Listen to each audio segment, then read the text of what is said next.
नमस्कार, मैं के वर्मा आपका बहुत-बहुत स्वागत करता हूँ। आपका आज का हिंदी साहित्य से रिलेटेड जो टॉपिक है, वो है आपका आधुनिक काल से हम लोगों ने कुछ 20 प्रश्न उठाए हैं, जो कि 20 मिनट में हम लोगों को करवाना है। 20-20 का खेल चल रहा है। रोज़ आपके सामने ऑप्शन नंबर जो आपके सामने ऑप्शन नंबर 4 हैं, 20-20 के खेल में आपको सिर्फ़ एक ऑप्शन बताना है और 20 मिनट में 20 प्रश्न हल करना है। इसी के साथ आगे बढ़ते हैं। प्रश्न नंबर पहला ये रहा आपके सामने। प्रश्न नंबर पहला है, भारत तेंदु हरिश्चंद्र ने काव्य धारा को किस ओर मोड़ा है? भारत तेंदु हरिश्चंद्र जी ने काव्य धारा को किस ओर मोड़ा है? ऑप्शन नंबर ए निर्गुण भक्ति की ओर मोड़ा है। ऑप्शन नंबर बी स्वदेश प्रेम की ओर मोड़ा है। ऑप्शन नंबर सी रीति ग्रंथ की ओर मोड़ा है। ऑप्शन नंबर डी श्रृंगार प्रियता की ओर मोड़ा है। तो आपका जो प्रश्न जो है, भारत तेंदु जी ने काव्य धारा को किस ओर मोड़ा है? तो भरत तेंदु जी ने काव्य धारा को स्वदेशी प्रेम की ओर मोड़ा है। भरत तेंदु जी ने काव्य धारा को स्वदेशी प्रेम की ओर मोड़ा है। इसीलिए आपका option number B is the right answer. E is the right answer. प्रश्न नंबर दूसरा ये रहा आपके सामने। भारत तेंदु हरिश्चंद्र जी की रचना हिंदी भाषा का प्रकाशन कब हुआ? भारत तेंदु जी की जो हरिश्चंद्र जी की जो रचना है, हिंदी भाषा का प्रकाशन कब हुआ? Option number A 1865, option number B 1890 और option number C 1885, option number D 1850। तो भारत तेंदु जी की जो रचना है, उसका प्रकाशन हिंदी भाषा का जो प्रकाशन हुआ है, वो हुआ है ऑप्शन नंबर बी आपका राइट आंसर रहेगा। 1890 में हुआ है। 1890 में हुआ है। इसीलिए आपका option number B is the right answer. अगला प्रश्न है प्रश्न नंबर तीसरा। प्रश्न नंबर तीसरा देखने के पहले चाहूँगा लाइक शेयर कमेंट्स करें। प्रश्न नंबर तीसरा जो रहा ये रहा आपके सामने। हिंदी पुनर्जागरण काल किसे कहा जाता है? हिंदी का जो पुनर्जागरण काल है, वो किसे कहा जाता है? ऑप्शन नंबर ए छायावाद, ऑप्शन नंबर बी द्विवेदीवाद, ऑप्शन नंबर बी द्विवेदीवाद, ऑप्शन नंबर बी द्विवेदीवाद और option number C Bharatendu युग, ऑप्शन नंबर डी प्रगतिवाद। तो आपका जो आंसर रहेगा पुनर्जागरण काल, भारत तेंदु युग को ही पुनर्जागरण काल कहा जाता है। भारत तेंदु युग को ही पुनर्जागरण काल कहा जाता है। इसीलिए आपका प्रश्न नंबर तीसरे का option number C is the right answer. Option number C is the right answer होने वाला है। ऑप्शन नंबर सी आपका राइट आंसर होने वाला है। प्रश्न नंबर चौथा ये रहा आपके सामने। प्रश्न नंबर चौथा ये रहा आपके सामने। हिंदू मोस्ट इंपोर्टेंट प्रश्न है। हिंदू हिंदू हिंदी हिंदू हिंदुस्तान नारा किस साहित्यकार ने दिया? हिंदी हिंदू और हिंदुस्तान नारा किस साहित्यकार ने दिया? तो ऑप्शन नंबर ए है आपका। ऑप्शन नंबर ए है Madhav Prasad Mishra. Option number A है Madhav Prasad Mishra. Option number B है सरदार पूर्ण सिंह। ऑप्शन नंबर सी है प्रताप नारायण मिश्र और ऑप्शन नंबर डी है बाल मुकुंद गुप्त। तो आपका जो प्रश्न है, हिंदी हिंदू और हिंदुस्तान का जो नारा दिया है, वो दिया है आपके Pratap Narayan Mishra. Option number C is the right answer, Pratap Narayan Mishra. Option number C आपका राइट आंसर होने वाला है। ऑप्शन नंबर सी आपका राइट आंसर होने वाला है। प्रश्न नंबर चौथे का ऑप्शन नंबर सी आपका राइट आंसर होने वाला है। इसी के साथ आगे बढ़ते हैं। प्रश्न नंबर पांचवा ये रहा आपके सामने। प्रश्न नंबर पांचवा ये रहा आपके सामने। बद्री नारायण चौधरी प्रेमघन उर्दू में किस नाम से कविता लिखते थे? बद्री नारायण चौधरी प्रेमघन उर्दू में किस नाम से कविता लिखते थे? तो ऑप्शन नंबर ए नियाज नाम से, ऑप्शन नंबर ए नियाज नाम से, ऑप्शन नंबर बी अब्र नाम से, ऑप्शन नंबर सी रसा नाम से और ऑप्शन नंबर डी इनमें से कोई नहीं। तो option number option number Badrinarayan Chaudhary Premghan Urdu में किस नाम से लिखते थे? तो ऑप्शन नंबर बी आपका राइट आंसर होने वाला है। ऑप्शन नंबर बी आपका राइट आंसर होने वाला है। ऑप्शन नंबर बी अब्र नाम से चौधरी नारायण प्रेमघन जी जो है उर्दू में कविताएं लिखते थे। इसी के साथ प्रश्न नंबर छठा ये रहा आपके सामने। प्रश्न नंबर छठा ये रहा आपके सामने। कौन सा लेखक भारत तेंदु मंडल का नहीं है? कौन सा लेखक भारत तेंदु मंडल का नहीं है? कौन सा लेखक भारत तेंदु मंडल का नहीं है? आपका प्रश्न है कौन सा लेखक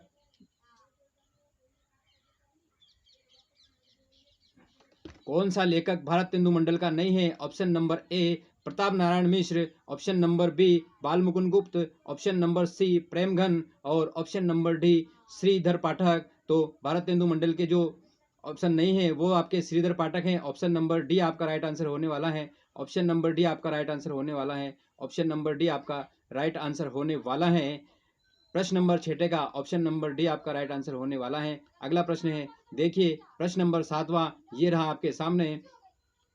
प्रश्न नंबर 7वां ये रहा आपके सामने, खड़ी बोली का पहला महाकाव्य माना गया है। खड़ी बोली का पहला महाकाव्य माना गया है।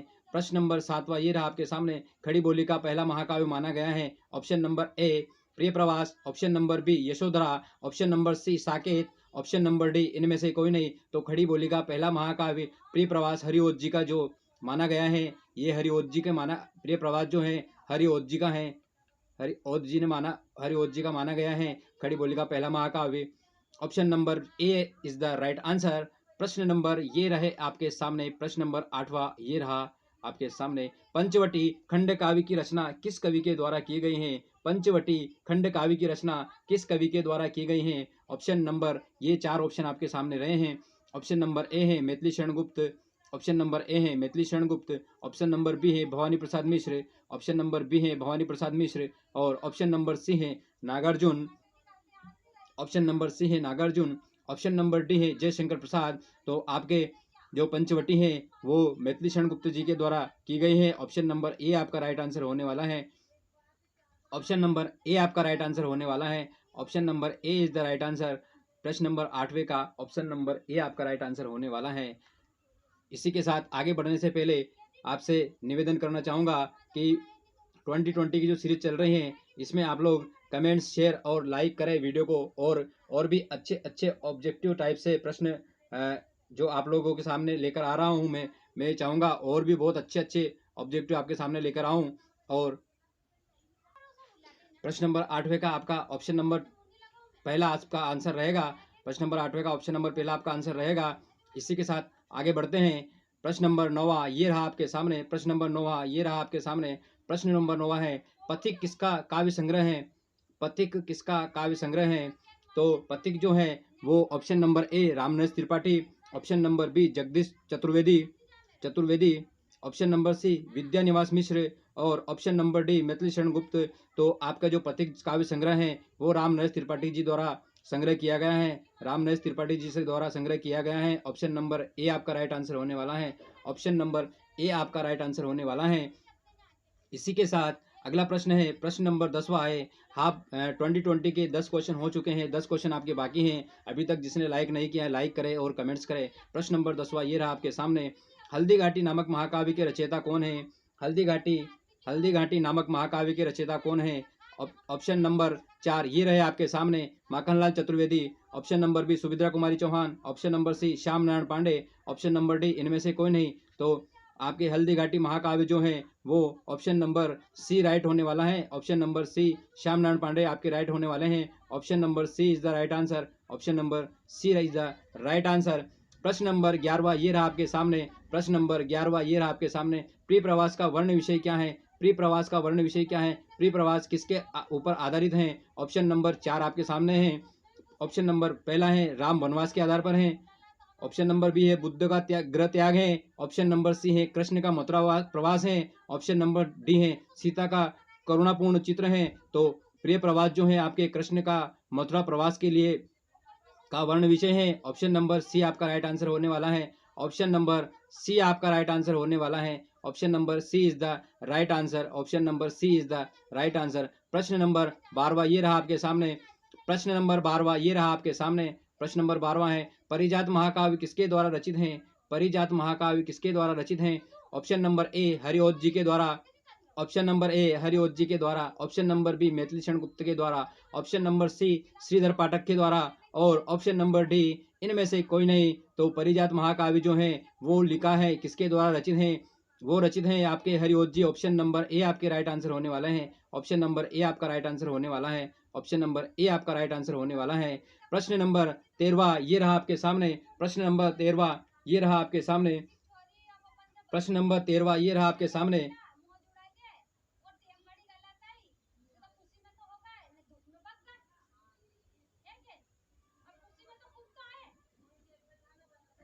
प्रश्न नंबर 13वां ये रहा आपके सामने, साकेत की रचना का मुख्य उद्देश्य क्या है? साकेत की रचना का मुख्य उद्देश्य क्या है? ऑप्शन नंबर ए देश प्रेम, ऑप्शन नंबर बी उर्मिला को महत्व देना, ऑप्शन नंबर सी राम कथा का चित्रण, ऑप्शन नंबर डी रहस्य का वर्णन। तो आपका जो साकेत है इसका मुख्य उद्देश्य सिर्फ उर्मिला को महत्व देना है, इसलिए आपका ऑप्शन नंबर बी आपका राइट आंसर होने वाला है। ऑप्शन नंबर बी आपका राइट आंसर होने वाला है। ऑप्शन नंबर बी आपका राइट आंसर होने वाला है। इसी के साथ अगला प्रश्न है प्रश्न नंबर 14वां, ये रहा आपके सामने।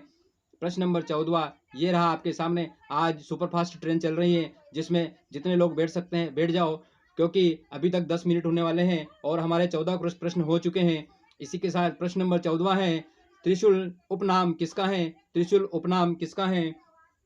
त्रिशूल उपनाम किसका है? ऑप्शन नंबर ए पंत जी हैं, ऑप्शन नंबर बी है दिनकर जी हैं, ऑप्शन नंबर डी है, ऑप्शन नंबर सी त्रिपाठी जी हैं और ऑप्शन नंबर डी गया प्रसाद शुक्ल सनेही जी हैं। तो आपके त्रिशूल नाम से जो जिसका उपनाम उपलब्ध है वो है गया प्रसाद शुक्ल सनेही। ऑप्शन नंबर डी आपका राइट आंसर होने वाला है। ऑप्शन नंबर डी आपका राइट आंसर होने वाला है। ऑप्शन नंबर डी प्रश्न नंबर 14 का ऑप्शन नंबर डी आपका राइट आंसर होने वाले हैं। आज कोशिश रहेगी कि 15 मिनट में पूरे 20 प्रश्न को हम लोग खत्म कर सकें और इसी के साथ इतनी स्पीड से हम लोग पढ़ रहे हैं। प्रश्न नंबर 15वां ये रहा है आपके सामने। गोल्ड स्मिथ की कृति ट्रेवलर का अनुवाद किसने किया? गोल्ड स्मिथ की जो स्मृति है, जो कृति है वो ट्रेवलर है, वो उसका अनुवाद किसने किया? ऑप्शन नंबर ए आपके सामने है Ram Naresh Tripathi. Option number B आपके सामने है Shridhar Pathak. Option number C आपके सामने है Ramcharit Upadhyay. Option number D इनमें से कोई नहीं। तो श्रीधर पाठक जी जो हैं, श्रीधर पाठक जी ने गोल्ड स्मिथ की द ट्रेवलर का अनुवाद किया है। Shridhar Pathak, option number B आपका राइट आंसर होने वाला है। ऑप्शन नंबर बी आपका राइट आंसर होने वाला है। ऑप्शन नंबर बी आपका राइट आंसर होने वाला है। ऑप्शन नंबर बी आपका राइट आंसर होने वाला है। प्रश्न नंबर 16 ये रहा आपके सामने। प्रश्न नंबर 16 ये रहा आपके सामने। भारत भारती काव्य का प्रकाशन कब किया गया है? भारत भारती काव्य का प्रकाशन कब किया गया है? 4 ऑप्शन आपके सामने दिए गए हैं। ऑप्शन नंबर 1 है 1910, ऑप्शन नंबर बी है 1911, ऑप्शन नंबर सी है 1912 और ऑप्शन नंबर डी है 1915। तो भारत भारती काव्य का प्रकाशन 1912 में किया गया है, इसलिए आपका ऑप्शन नंबर सी आपका राइट आंसर होने वाला है। ऑप्शन नंबर सी आपका राइट आंसर होने वाला है। प्रश्न नंबर 17वां ये रहा आपके सामने। यशोधरा विदा है, यशोधरा विदा है। प्रश्न नंबर 17वां ये रहा आपके सामने। यशोधरा विदा है। ऑप्शन नंबर ए गद्य की विदा है, ऑप्शन नंबर बी पद्य की विदा है, ऑप्शन नंबर सी चंपू की विदा है और ऑप्शन नंबर डी इनमें से कोई नहीं। तो आपका जो आंसर होने वाला है ऑप्शन नंबर सी आपका राइट आंसर होने वाला है, चंपू। ऑप्शन नंबर सी आपका राइट आंसर होने वाला है, चंपू की विदा है। इसीलिए 17वें प्रश्न का ऑप्शन नंबर सी आपका राइट आंसर होने वाला है। प्रश्न नंबर 18वां ये रहा आपके सामने। प्रश्न नंबर 18वां है, हिंदी में स्वच्छंदता शब्द का सर्वप्रथम प्रयोग किसने किया?